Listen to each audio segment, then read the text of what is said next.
Hi folks, it's Saturday. It's the 22nd of March 2025. It's about 5:30 p.m. UK time. This is a horoscope for the world. This is a reading for the world. I'm looking at the horoscope of America.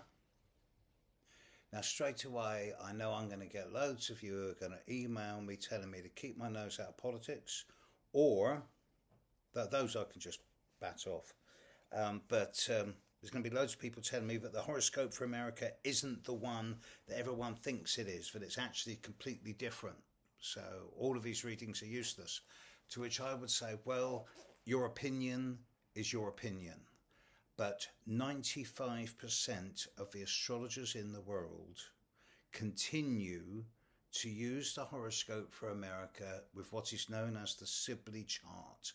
The 4th of July, 1776, 10 past 5 in the evening in Philadelphia, Pennsylvania. And there's a good case for saying that once a chart has been used for a very long period of time, it becomes the chart. Now, a lot has been made in recent years of Pluto in the sky coming back to the position it was when America was born. Its Pluto return, which was actually 2 to 3 years ago. And I suggest that much of what is going on now has its roots in about 3 years ago. But I'm more interested in watching what's happening in America as we speak and what's coming up.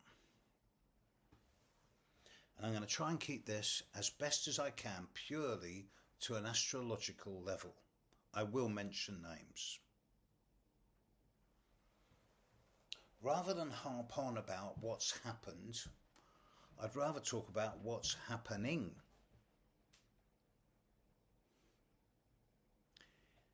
In a few days from now,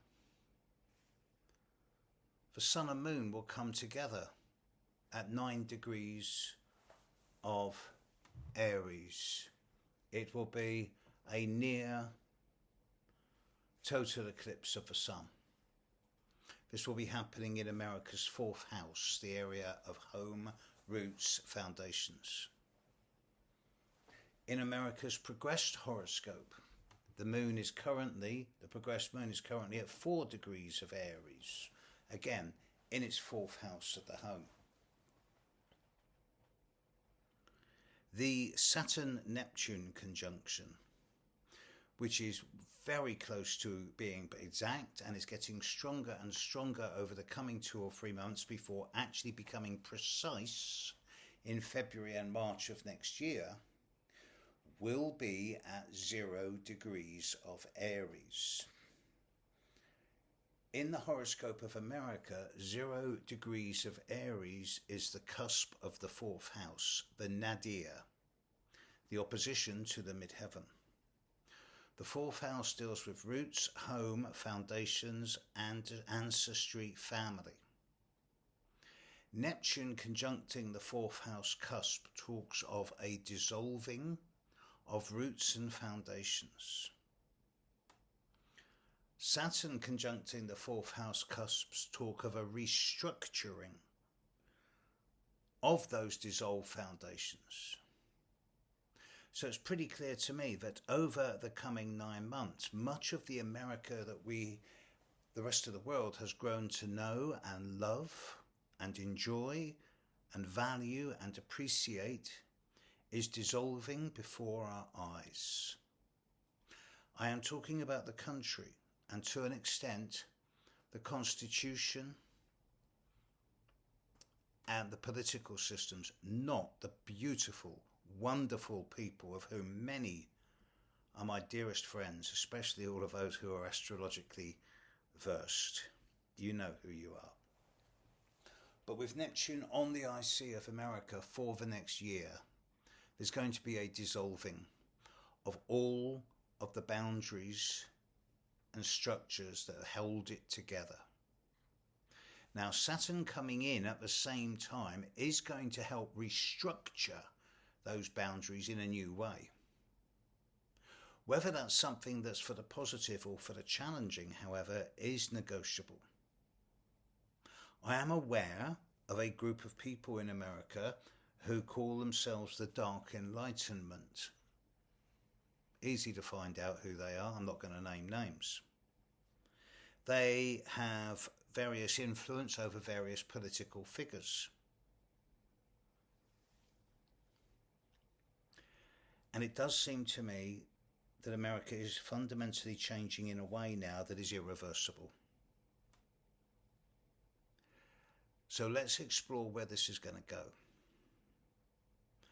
I notice that in America's birth chart, Mars, the ruler of Aries, thus the ruler of the fourth house, is at 21.5 degrees of Gemini. Donald Trump's moon is at 21.5 degrees of Sagittarius, and his sun is at the start of 22 degrees of Gemini. So his sun and moon directly impact upon the Mars of America. Now, I think that Donald Trump is, even though he's the grandson of immigrants, I truly believe that he sees himself as the saviour of America with this position, as is his right. But I also note that when Jupiter in the sky lands at 22 degrees of Aries in the first week of May, 22 degrees of Gemini in the first week of May, and it lands on top of America's Mars, which rules its fourth house, and on top of Donald Trump's sun and opposite his moon, all within a few days of each other, I suspect there will be some level of implosion. I'm deliberately using the word implosion as opposed to explosion, because I think a lot of things are going to sort of collapse under the weight of their own importance. It is as if a giant sinkhole will open. Now, this just so happens to be the time where myself and Nick Campion and Rick Levine and Penny Thornton and Alex Trinath are going to be at a big astrological conference, the biggest astrological event of 2025, just to the northwest of London. And yes, there are plenty of tickets left if you still, well, not plenty. There are enough tickets left for anyone who wants to come. But I do suspect that the start of May is going to see some radical changes in the American region and in the American way of political management. But this isn't all. Later in the year, Jupiter will stand still. And the reason I'm focusing on Jupiter is because the American chart has Sagittarius rising. So Jupiter is the ruling planet of Sagittarius, so Jupiter is the ruling planet of America. It's always been an expansionist country, and many people worldwide have benefited greatly from American aid, American generosity and kindness, whether it be in terms of education, food, or sometimes military support. But this all seems to be ending now. And America is becoming more isolated, insular. And as Jupiter stands still in October and November at 24 and 25 degrees of Cancer, exactly on top of America's Mercury opposite Pluto, with Mercury ruling Gemini, which is America's 7th house of one-to-one relationships, it may be that there's not going to be so many friends queuing up to support or help America as it gets into October and November. Now, America doesn't need friends, that's what it will say. It's quite capable of sorting its own issues out. It can be self-sufficient with food, but it's losing its role as the admired one of the world policeman.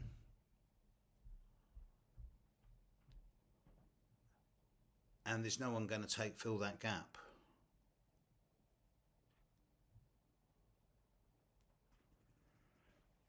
This won't conclude until Neptune has finished with America's IC, which probably won't be till about November of next year. Until Jupiter has finished with America's Mercury, which again won't be till about May of next year. But it does seem now that America is on an irrevocable change of course. Can't go back to being the way it was, which is not necessarily a bad thing. But a piece of elastic can only be stretched so far, and when it's stretched to an extreme of behaviour in a short space of time, the tension gives way and something will snap. And astrologically, I'm really looking at that time of early May, followed by late October, as times where I think that the role of America in the world, and particularly its own internal structure, is going to come under the magnifying glass. I am aware of certain power groups, I've already mentioned the Dark Enlightenment, who suggest that democracy is an outmoded concept and that there should be states based on technological monarchy rather than political democracy.